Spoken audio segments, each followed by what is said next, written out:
This week is your week of salvation. This week.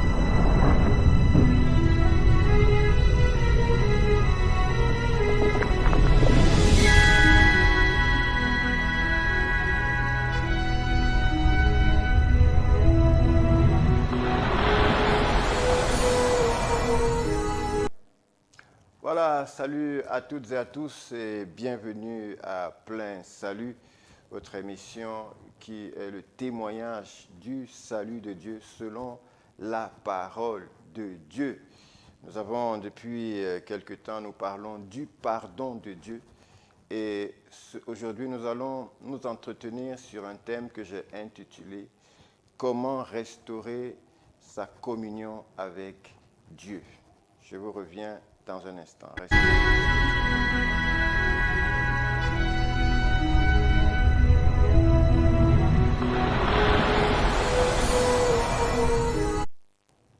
Voilà, vous avez été pardonné. Jésus a dit, je ne te condamne pas non plus, va et ne pêche plus. C'est ce que nous avons vu la dernière fois. Bien-aimés, quand vous acceptez le pardon de Dieu, vous entrez dans une nouvelle alliance avec Dieu lui-même. Vous entrez dans une relation avec Dieu lui-même. Et vous savez, cette relation doit être entretenue parce que dans la plupart des cas, bien-aimés dans le Seigneur, l'ennemi est toujours à côté pour attiser en nous une certaine culpabilité. Vous savez, lorsque vous devenez un enfant de Dieu, parce que vous avez accepté cette nouvelle alliance, cette alliance avec Dieu, bien-aimé, le péché ne disparaît pas une fois pour toutes. Vous comprenez, la Bible nous dit que nous devenons des enfants de Dieu et le péché ne fait plus partie de notre univers. Ça veut dire que la pratique du péché, n'est-ce pas, devient, n'est-ce pas, une exception parce que nous sommes un enfant de Dieu et la Bible dit celui qui est né de Dieu ne pêche plus.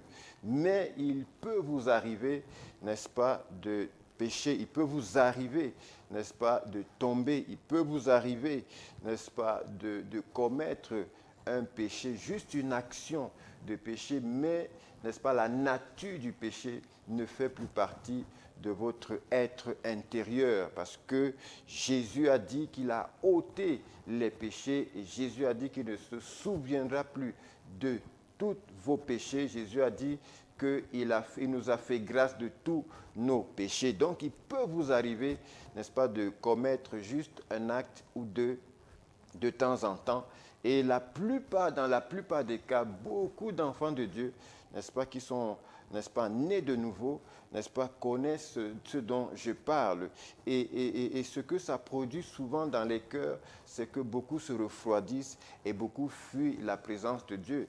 Lorsque, par exemple, il vient de commettre un péché, eh bien, il se dit que Dieu ne peut plus le pardonner. N'oubliez jamais, le pardon de Dieu est un acquis, c'est une réalité éternelle. Vous savez, il y a une différence entre la relation que nous avons avec Dieu et la communion avec Dieu.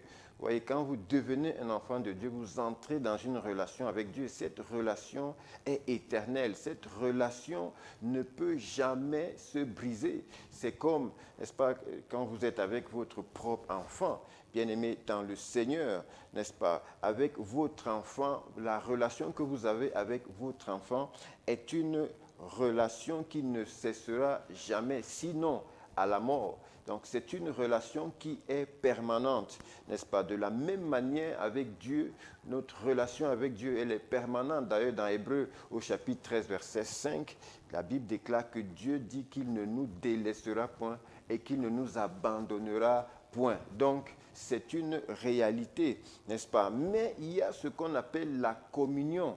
Bien-aimé dans le Seigneur, la communion avec Dieu, n'est-ce pas, peut se briser, n'est-ce pas, à la suite d'une désobéissance, à la suite, n'est-ce pas, d'un péché, n'est-ce pas, que vous avez commis ou alors que vous commettez de manière régulière. Vous comprenez? Donc, cette communion peut se briser. Vous pouvez briser la communion avec Dieu. Ce n'est pas Dieu qui brise la communion, mais c'est vous qui la brisez, n'est-ce pas? Et ce brisement, bien aimé, peut produire en vous, n'est-ce pas, une certaine insatisfaction, n'est-ce pas, une certaine insatisfaction, n'est-ce pas? Donc un enfant, par exemple, qui brise, n'est-ce pas, la communion avec ses parents, n'est-ce pas, à cause de la désobéissance, n'est-ce pas, va vraiment passer par des moments difficiles. Mais la relation avec Dieu, n'est-ce pas, est éternelle, elle ne se brisera jamais parce que Dieu, lui, il est fidèle à l'alliance qu'il a fixée avec nous. N'est-ce pas? C'est ce qui s'est passé, n'est-ce pas, dans l'histoire du fils prodigue. Quand vous ouvrez la Bible dans le livre de Luc au chapitre 15, vous voyez que, n'est-ce pas, il y a un fils, n'est-ce pas, qui a demandé, n'est-ce pas, à son père de lui donner son héritage. Et il a quitté la présence de son père et malheureusement pour lui, il a dilapidé l'héritage, vous comprenez. Et là, il venait de briser la communion avec son père, n'est-ce pas? Il a dilapidé l'héritage et il s'est retrouvé, n'est-ce pas, dans des difficultés. Bien-aimé, quand vous êtes dans des difficultés, bien-aimé, ne pensez pas que Dieu n'est plus avec vous, bien-aimé. Vous avez certes brisé la communion, mais, n'est-ce pas, la relation est toujours là. Dieu est toujours là. Dieu ne change pas. La Bible déclare que Dieu ne change pas. Il est le même hier, aujourd'hui et éternellement. Dieu reste fidèle. Dieu ne changera pas. C'est vous qui changez. C'est vous qui avez brisé la communion. Donc, qu'est-ce qu'il faut faire lorsque vous avez brisé la communion avec Dieu? N'entrez pas dans une culpabilité, n'est-ce pas, indéfiniment. Non, revenez à Dieu, n'est-ce pas? C'est ce que la Bible déclare. Il y a deux choses que vous devez faire lorsque vous avez brisé la communion. La première chose, c'est que vous devez confesser vos péchés. Vous devez confesser vos péchés. Le mot confesser, n'est-ce pas, veut dire avouer, n'est-ce pas, son péché. C'est-à-dire que le déclarer publiquement. C'est-à-dire que ce que vous avez à l'intérieur de vous, si vous avez menti, n'est-ce pas, vous déclarez devant Dieu publiquement que vous avez menti, n'est-ce pas? C'est ça la confession. Ne gardez pas, n'est-ce pas, le péché. Ne gardez pas le péché dans votre cœur parce que, n'est-ce pas, Satan va en profiter pour vous culpabiliser ou alors pour produire de la tristesse en vous. Il faut que le péché que vous avez commis produise en vous, n'est-ce pas, une certaine capacité à avouer votre péché, n'est-ce pas? C'est ce qui s'est passé avec le fils prodigue au verset, n'est-ce pas, 19 et au verset 21, je vais vous lire, la Bible il dit « Je ne suis plus digne d'être appelé ton fils, n'est-ce pas, traite-moi comme l'un de tes mercenaires. » Et il se leva et alla vers son père. Comme il était encore loin, son père le vit et fut ému de compassion. Alléluia. Donc, il a avoué son péché devant son père. Il a reconnu, n'est-ce pas, qu'il avait agi, n'est-ce pas, de manière insensée. Et là, la deuxième attitude que le fils prodigue a eue, n'est-ce pas, c'est qu'il s'est repenti, n'est-ce pas? C'est qu'il s'est repenti de son péché. C'est-à-dire que, n'est-ce pas, il a changé radicalement, n'est-ce pas, de penser à l'égard de son père. Il pensait d'ailleurs que son père, n'est-ce pas, n'allait plus l'accueillir en tant que son fils, mais il a été surpris, n'est-ce pas, que son père le reprenne à nouveau. Donc, il y a la confession, mais il y a aussi la repentance. La Bible déclare que si nous confessons nos péchés, n'est-ce pas, dans 1 Jean au chapitre 1, je crois au verset 29, si nous confessons nos péchés, n'est-ce pas, il est fidèle et juste pour nous pardonner et nous purifier de nos iniquités. Donc, la confession est quelque chose de très important. N'attendez pas le culte du dimanche pour confesser vos péchés. Faites-le immédiatement devant le Seigneur parce que le Seigneur est présent, il est réel. La deuxième chose, il faut vous repentir, c'est-à-dire qu'il faut quitter prendre la décision de changer radicalement, n'est-ce pas, à l'égard du péché que vous avez commis. Décidez, n'est-ce pas, de quitter le péché. Et c'est ce qui s'est passé avec le fils prodigue lorsqu'il a décidé de revenir chez son père. Et la bonne nouvelle, c'est que son père l'a accueilli à bras ouverts et a fait toute une fête pour lui. Bien-aimé, c'est ce que Dieu me demande de te dire, c'est ce que la Bible me demande de te dire. Si tu as péché, bien-aimé, confesse ton péché et repens-toi. Et le Seigneur, lui, a toujours les bras ouverts. Son cœur d'amour est toujours disponible pour te recevoir dans une nouvelle communion avec lui. Bien-aimé, parce que tu as besoin de cette communion.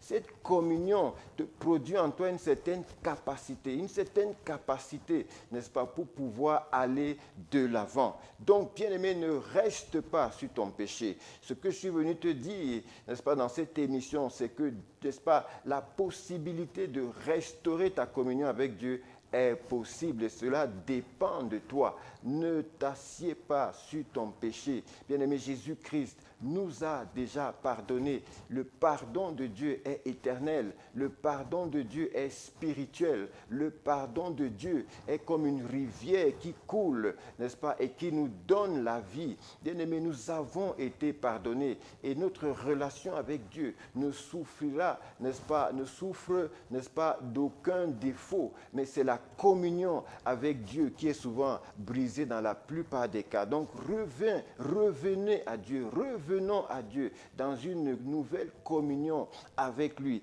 en confessant nos péchés et en nous repentant, en changeant radicalement notre façon de penser et en nous levant et revenir et en revenant devant le Seigneur, bien-aimé, pour qu'il nous restaure. Notre Dieu est le Dieu de la restauration.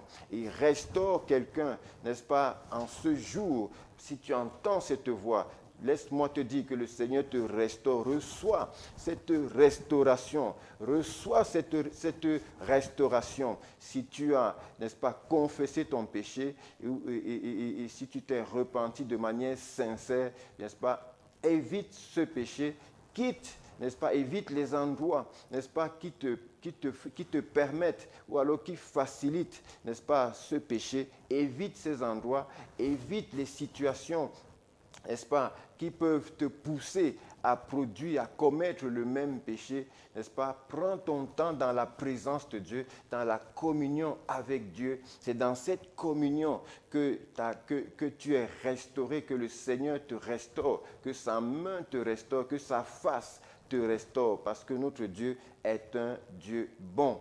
Bien-aimé, c'est ce que Jésus est venu accomplir dans le monde. Le péché n'est plus une fatalité, bien-aimé. Un problème est un problème quand il n'y a plus de solution. Mais Jésus est la solution. Il a pardonné ton péché. Il ne te chasse pas, il demeure fidèle, même quand tu as commis un péché, il est toujours là, il t'attend, les bras ouverts. Si tu n'est-ce pas, es d'accord avec moi, tu peux faire cette prière ce jour. Tu dis, Seigneur Jésus, je reconnais ton amour, que ton amour est si grand, n'est-ce pas? Dans ma marche de tous les jours, il m'arrive de tomber, mais j'ai compris, n'est-ce pas, ce jour que tu es fidèle et que tes bras restent ouverts. Je confesse mon péché, tu peux confesser ton péché, tu peux faire, n'est-ce pas, une liste des péchés, n'est-ce pas, que tu commets et qui reviennent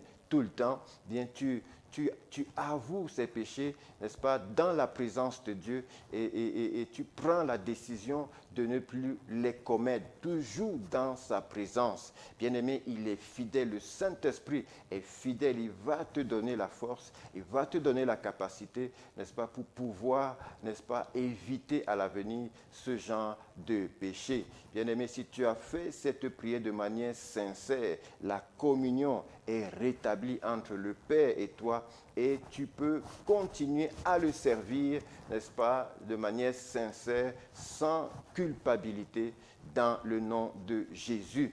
Voilà ce que j'avais à vous dire. Nous sommes évidemment à la chapelle de la gloire de Christ de Messam Ndongo. Si vous avez besoin de plus d'informations, si vous avez besoin de conseils, vous pouvez nous rejoindre, n'est-ce pas, à la chapelle de Messa Mendongo. Nous sommes juste en face de l'entreprise d'Orbe, au carrefour Messa Mendongo, du côté de la poubelle, n'est-ce pas? Vous venez là et nous serons heureux de vous accueillir à bras ouverts comme le Père devant son Fils prodigue. Merci d'avoir suivi, merci d'avoir regardé, merci d'avoir écouté. Shalom, shalom, shalom. This week is your week of salvation.